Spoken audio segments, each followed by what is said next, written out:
ଖାତାକୁ ଆସିବ ପିଏମ୍ କିଷାନର 19ତମ କିସ୍ତି। ଚାଷୀଙ୍କ ପାଇଁ ବଡ଼ ଖବର। ପ୍ରତ୍ୟେକ 4 ମାସରେ ଥରେ ଏପରି ବାର୍ଷିକ ମୋଟ 3ଟି କିସ୍ତିରେ 6,000 ଟଙ୍କା ସିଧାସଳଖ ଚାଷୀଙ୍କ ଆକାଉଣ୍ଟକୁ ଆସୁଛି। ପ୍ରଧାନମନ୍ତ୍ରୀ କିଷାନ ସମ୍ମାନ ନିଧି ଯୋଜନାରେ ସାମିଲ ଥିବା ଚାଷୀଙ୍କ ପାଇଁ ଖୁସି ଖବର। କାରଣ ଏଥିରେ ସାମିଲ ଥିବା ଚାଷୀଙ୍କ ପାଇଁ ସରକାର ବଡ଼ ନିଷ୍ପତ୍ତି ନେବାକୁ ଯାଉଛନ୍ତି। ପ୍ରଧାନମନ୍ତ୍ରୀ କିଷାନ ସମ୍ମାନ ନିଧି ଯୋଜନାରେ ଦେଶର କୋଟି କୋଟି ଚାଷୀଙ୍କ ଆକାଉଣ୍ଟକୁ ସିଧାସଳଖ ଆସୁଛି ଆର୍ଥିକ ସହାୟତା ରାଶି। ପିଏମ୍ କିଷାନ ସମ୍ମାନ ନିଧି ଯୋଜନାରେ ସାମିଲ ଥିବା ଚାଷୀ ଖୁବ୍ ଶୀଘ୍ର 19ତମ କିସ୍ତି ପାଇବାକୁ ଯାଉଛନ୍ତି। ଏନେଇ ଖୁବ୍ ଶୀଘ୍ର ବଡ଼ ଘୋଷଣା କରିବାକୁ ଯାଉଛନ୍ତି କେନ୍ଦ୍ରରେ ନରେନ୍ଦ୍ର ମୋଦି ସରକାର। 19ତମ କିସ୍ତିରେ ଚାଷୀମାନଙ୍କ ଆକାଉଣ୍ଟକୁ 2,000 ଟଙ୍କା ଲେଖାଏଁ ଆସିବ। ଦେଶର ପ୍ରାୟ 12 କୋଟି ଚାଷୀ ଉପକୃତ ହୋଇ ଆସୁଛନ୍ତି।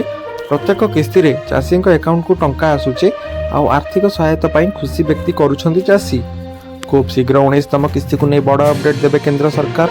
ତାରିଖ ଘୋଷଣା ମଧ୍ୟ କରିବେ। ତେବେ ଏହି ଯୋଜନାରେ ସାମିଲ ଥିବା ଚାଷୀଙ୍କୁ ଟଙ୍କା ପାଇବାକୁ ହେଲେ କିଛି ଗୁରୁତ୍ୱପୂର୍ଣ୍ଣ ଦିଗ ପ୍ରତି ଧ୍ୟାନ ଦେବାକୁ ପଡ଼ିବ, ନଚେତ୍ କିସ୍ତି ଟଙ୍କା ଅଟକିଯିବ। କିଛି ଗଣମାଧ୍ୟମ ରିପୋର୍ଟ ଅନୁଯାୟୀ 2025 ଫେବୃଆରୀରେ ପ୍ରଥମ ସପ୍ତାହରେ ଚାଷୀଙ୍କ ଆକାଉଣ୍ଟକୁ ଆସିଯିବ ପିଏମ୍ କିଷାନ ଯୋଜନାର 19ତମ କିସ୍ତି ଟଙ୍କା।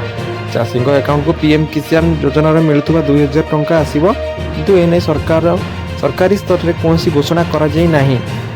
ଏହି ଯୋଜନାର 18ତମ କିସ୍ତି ଟଙ୍କା ସରକାର ପଠାଇ ସାରିଛନ୍ତି। ଆଉ ଏବେ 19ତମ କିସ୍ତି ପାଇଁ ଅପେକ୍ଷା କରି ରହିଛନ୍ତି ଚାଷୀ।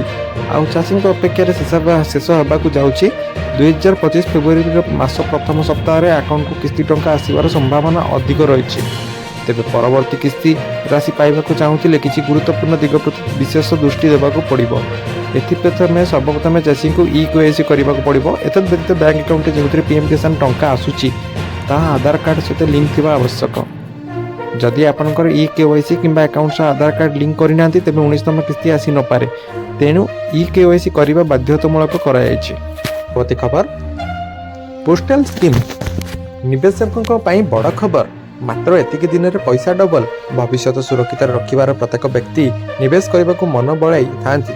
ବର୍ତ୍ତମାନ ସମୟରେ ନିବେଶ କରିବାର ଅନେକ ନୂଆ ନୂଆ ତାରିକା ରହିଛି। ଆଜି ଆମେ ଆପଣଙ୍କୁ ଏଭଳି ହିଁ ଏକ ତାରିକା ବିଷୟରେ କହିବୁ। ଯଦି ଆପଣ ଆପଣଙ୍କର ପିଲାଙ୍କର ଭବିଷ୍ୟତ ସୁରକ୍ଷିତ ରଖିବାକୁ ଚାହୁଁଛନ୍ତି, ଆଜିଠାରୁ ହିଁ ସଞ୍ଚୟ କରିବା ଆରମ୍ଭ କରନ୍ତୁ। ଏହାଫଳରେ ଆଗାମୀ ଦିନରେ ଆପଣଙ୍କ ପାଖରେ ଭଲ 2 ପଇସା ସଞ୍ଚୟ ରାଶି ରହିବା। ଯଦି ଆପଣଙ୍କ ନିବେଶ କରିବାକୁ ଚିନ୍ତା କରୁଛନ୍ତି, ଆଜି ଆମେ ଆପଣଙ୍କୁ ଏକ ପୋଷ୍ଟ ଅଫିସ୍ ସ୍କିମ୍ ବିଷୟରେ କହିବୁ। ପୋଷ୍ଟ ଅଫିସରେ ଏହି ସ୍କିମ୍ର ନାମ ହେଉଛି କିଷାନ ବିକାଶ ପାତ୍ର ଯୋଜନା। ଏହି ସ୍କିମ୍ରେ ନିବେଶ କଲେ ଆପଣଙ୍କର ମୂଳ ଟଙ୍କା ମାତ୍ର କିଛି ମାସ ମଧ୍ୟରେ ଡବଲ ହେବ।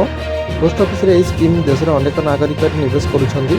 ଆପଣ ଏହି ଯୋଜନାରେ କିଭଳି ନିବେଶ କରିପାରିବେ ତାହା ଆଜି ଆମେ ଆପଣଙ୍କୁ କହିବୁ, ଯାହାଫଳରେ ଆପଣ ଭବିଷ୍ୟତ ବି ସୁରକ୍ଷିତ ହୋଇପାରିବ। ଏହି ସ୍କିମ୍ରେ ନିବେଶ କଲେ ଆପଣଙ୍କୁ 7.5% ରିଟେଲ୍ ମିଳିଥାଏ, ଯାହା ଯେକୌଣସି ଫିକ୍ସଡ ଡିପୋଜିଟ୍ ରିଟର୍ଣ୍ଣ ହାର ଠାରୁ ମଧ୍ୟ ଅଧିକ। ଏହି ସ୍କିମ୍ରେ ମାତ୍ର 1 ଲକ୍ଷ ଟଙ୍କା ନିବେଶ କଲେ 115 ମାସରେ ଆପଣଙ୍କ ଟଙ୍କା 2 ଡବଲ ହେବ, ଅର୍ଥାତ୍ ମ୍ୟାଚୁରିଟି ଟଙ୍କା ଭାବରେ ଆପଣଙ୍କୁ 2 ଲକ୍ଷ ମିଳିବ। କିଷାନ ବିକାଶ ପାତ୍ର ଯୋଜନାରେ 1,000 ଟଙ୍କାରୁ ନିବେଶ ଆରମ୍ଭ କରିପାରିବେ। ଏହି ଯୋଜନାରେ ନିବେଶ କରିବାକୁ ଅତ୍ୟଧିକ ସୀମା କିଛି ନାହିଁ। 10 ବର୍ଷ ନାବାଳିକ ମଧ୍ୟ ଏହି ଯୋଜନାରେ ନିବେଶ ଆରମ୍ଭ କରିପାରିବେ। ଏହି କିଷାନ ବିକାଶ ପାତ୍ର ଯୋଜନାରେ ନୋମିନି ସୁବିଧା ମଧ୍ୟ ଉପଲବ୍ଧ ରହିଛି।